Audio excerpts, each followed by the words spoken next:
বন্ধুরা আজকে সোমবারের একদম জমজমাটি আয়োজন। আজকে আগের দিনের মতো সবাই আজকে একসাথে বসে পড়েছি। ওইদিকে মা বসেছে।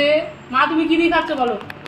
নিম পাতা দিয়ে আর আলু দিয়ে মাখা। নিম পাতা দিয়ে। তারপরে বসেছে আমার দিদির মেয়ে।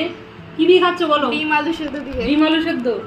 তারপরে দিদি দিদি দিদি কি দিয়ে খাচ্ছিস? আমি গাঠি করে তরকারিটা ভীষণ ভালোবাসি, তাই এটা নিয়েই বসেছি। আর আমি খাচ্ছি আলুর দম দিয়ে। আলুর দম আমার ভীষণ পছন্দের। আর বন্ধুরা আরও কিন্তু আয়োজন আছে।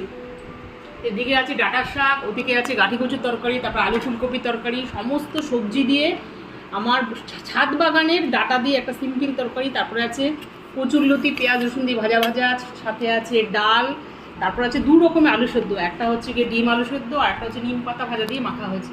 আর সত্যি সবাই মিলে বসে একসাথে খেলে কিন্তু মজা হয়।